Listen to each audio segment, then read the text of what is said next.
Ladies and gentlemen, may I have your attention, please? Ready for an adventure? Whether you're revisiting cherished moments or planning new escapades, Nostalgic Travel Talks is here to inspire your wanderlust. Let's take off. Hey there, travelers and dreamers. Welcome back to Nostalgic Travel Talks. I'm Cheryl. And I'm Brittany. Today, we're taking you somewhere truly, truly special, Cuernavaca, Mexico. It's known as La Ciudad de la Eterna Primavera, or the City of Eternal Spring. And that nickname fits. Cuernavaca has this magical spring-like climate all year round, and it's honestly one of the most relaxing places I've ever been. My memories escape me a little bit, so I'll have you take the wheel on that. Okay, sounds good. Well, Cuernavaca started off as a settlement within the Aztec Empire. And after they took it over, they renamed it Cuauhnahuac, and that means a place near the forest. And then the Spanish conquest is when it gets a little bit intense, because Hernán Cortés took himself, he just decided that he was going to make it his. Okay, and so because the people at the time, the Aztecs, had not seen people on horseback before, and it kind of fed into their lore, and so they believed that this was a god because he looked like half man, half beast, and so they thought he was a god, and so they were obviously wanting to appease him, and they gave him gold, and that was the mistake. That was the first mistake they made, because when they gave him the gold, he just got greedy, and he was just like, where there's this, there must be more. So they welcomed him in, and they did not see him for what he was. And so he just took advantage. And there's so many atrocities that we could go on forever. But that happened in 1521. He built a palace, and so you can actually visit that palace to this day. It's still standing. Yep, the Palacio de Cortés. And it's a must-see if you love history. So with Palacio de Cortés being built, that, clearly indicates that there must have been a lot of resources in the area that were being exploited, unfortunately. Aside from Hernán Cortés, were there any other countries or people that came to try and colonize? Well, I'm going to skip ahead a couple of hundred years to the 1800s, because that's when the French came along. And, right now we, as Americans, celebrate every year Cinco de Mayo. Well, that came about because Napoleon wanted a foothold in the Americas. So you kind of have to keep in mind that at the time, the United States couldn't help Mexico to defend itself against France because they were fighting a civil war at the time. So Napoleon was successful in getting Maximilian and Carlota placed in office. So they became the Emperor and Empress of Mexico. And so you can see their summer retreat. It still stands. So this takes me back to the 1860s, because the Battle of Puebla is what makes Cinco de Mayo happen. The Battle of Puebla took place in I want to say 1862, and the Mexicans were heavily outnumbered by the French, and so the French just really underestimated their abilities. So they just hid behind cacti, actually, and that sounds so silly, but and they were, like I said, they were outnumbered, they were outgunned, but the French lost that battle. They did eventually win the war, but they lost that battle, and that's what is celebrated for Cinco de Mayo. That's the real reason for the celebration, coming together against the odds and defeating an enemy. Even though eventually they did lose, and Carlota and Maximilian became the Emperor and Empress of Mexico. And today you can actually visit Jardín Borda, which was a vacation retreat built in the 1700s by a silver magnate from Tasco, Mexico. And he died, and his son took it over and did some renovations. Eventually, Maximilian and Carlota decided to take it over, and it became their summer retreat. And it is still something that you can visit to this day. Yeah, after looking it up, it appears it's now been turned into a botanical garden as well as an art gallery and museum, so lots of stuff to see there. Absolutely. So, why don't we talk a little bit about what you can actually do in addition to that? Absolutely. Let's get into it. Do you have anything that stands out to you still that you're like, oh my God, when I go back to Cuernavaca, I have to do this? You know, my memories about Cuernavaca have to do with, I would say definitely Las Meninas was a restaurant that we visited a couple of times. It's just a very, how do I describe it? It's just a really beautiful restaurant. There's just peacocks walking around. So it's like an outdoor garden basically that you can, and it, you know, they have beautiful plants and Get to see a little bit of wildlife too. yes, absolutely, and amazing food. So the food, I guess, is one of the things that stuck out to me. I remember, well, when we were there, part of the reason for our every time I went, part of the reason was to just immerse myself. And so there was a lot of, I remember just Mexican hot chocolate in the mornings, because like we talked about, it's eternal springtime. In the morning it can be a little bit chilly, so you just have a little hot chocolate. Good way to start the day. Absolutely. It was just wonderful. Yeah, I remember one of my favorite foods. I don't know why I have such a vivid memory of this. The host family that we were staying with, I used to get SpaghettiOs made just for me with the cutest messages spelled out. So I'd have to rank that among one of my favorite meals while I was there.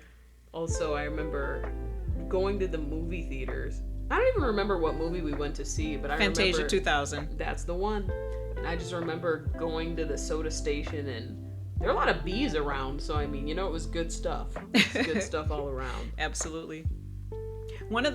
Speaking, now we're talking about food, another thing that's burned into my memory is every morning there was a guy that was selling tamales, and you would always hear him. You knew it was like a rooster every morning. Tamales. Line up and get you one. That's right. Made with love. Absolutely. Hey, do you remember Teotihuacán? No, can you please remind me what that is? Well, Teotihuacán is not far. It's like a day trip. We went there. That's where you can visit the pyramid to the sun and to the moon. And as you know, nowadays you can't walk up on these pyramids anymore. But at the time, it was still something that was allowed. And I took you, your brother and sister, up those steps. It was quite a feat, but we made it up there. Was I complaining the whole time? Not at all. You loved it. It was a great time for you, and for you being a 4-year-old, you were pretty adventurous and a good sport. We got to the top, and we kind of had to boom down. You know, we had to sit down and scoot Slide down the down, stairs. yeah. That was the only hard part about it, because you know, just with your age, I didn't want to have any accidents because that would have been horrific. Mm-hmm. But yeah, I'm glad we got to do it, because nowadays you can't do that, because those are historical and closed off to the public, and dangerous, I'm sure. So I'm sorry that you don't remember it, but you can always visit. You just can't climb up. Can't anymore. climb. That's right. Seeing is believing. Yes, indeed. So now that we've talked about some points of attraction, things to see, and great food to check out, can you tell us a little bit about, you know, the best way to get there, planning the trip, you know, making everything come together and happen, considering you've, you know, been there 5 or 6 times? Sure.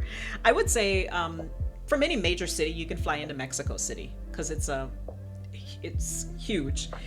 So that shouldn't be an issue at all. And to get to Cuernavaca from Mexico City, it's not that far. It's probably about an hour and a half. I would take the bus or drive, however you want to get there. It's just a beautiful drive, as I recall. And one of the things that you can see on your way, if you're looking out, is the two, and there's folklore written about these two mountains, Iztaccíhuatl and Popocatépetl. Ixta and Popo for short. And I'll put a link in the notes so you can learn a little bit more about them. But it's kind of like a Romeo and Juliet type story, and you can tell the two because of the way they look. You'll see Ixta and Popo when you drive on the drive. Nice. And you'll understand where that legend came from. And when it comes to lodging, boutique hotels are great. Restored haciendas are also great ideas. There's something for every style, so you can't go wrong. Nice. Always good to have options. So is there a best time? What would you say the best time of year to visit would be? Well, it's beautiful year round, but I would say October through April is really nice because it's less rain. That's not the rainy season, so So that would be perfect. Sounds a little less humid too. Yes, Good absolutely. time to go. Okay, it's time for rapid fire questions. All right, you want to kick it off or should I? Why don't you? Okay. What's one word you would use to describe Cuernavaca? I would say picturesque. Solid choice. Yes. Poolside or garden walk for you? A tough decision. I would do both, but I think in this case, I'm going to go with garden walk. I hear ya. Garden walk sounds really nice. There's so many beautiful plants. To see, especially, yeah. Yes, Things plants and exclusive flowers. to the region. Mm-hmm. For you, would you rather do a cathedral visit or museum visit? Definitely a museum visit.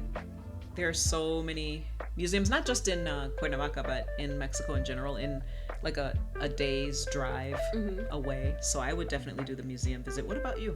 I'm with you on that. The cathedrals are beautiful. Always is something nice to see. But the museums just have my heart. I love an art gallery. Yes, I know you do, because we visited quite a few of them together. So I enjoy visiting art galleries with Absolutely. you. Would you climb the pyramid to the sun at Teotihuacán? If you could, obviously you can't do that now, but would you if you had the opportunity? I want to say yeah. I think I'd be a little bit worried about the condition of the steps, but if I could, I would. Because how many people can say they've done that? Absolutely. Especially now. Yes. I would do it again if I could, in a heartbeat. It was a good workout, Yeah. you know, and I love a good workout when I'm on a vacation. I know that's right. So, Mom, if you had to answer, what would you say are the reasons that Cuernavaca should be on your travel list?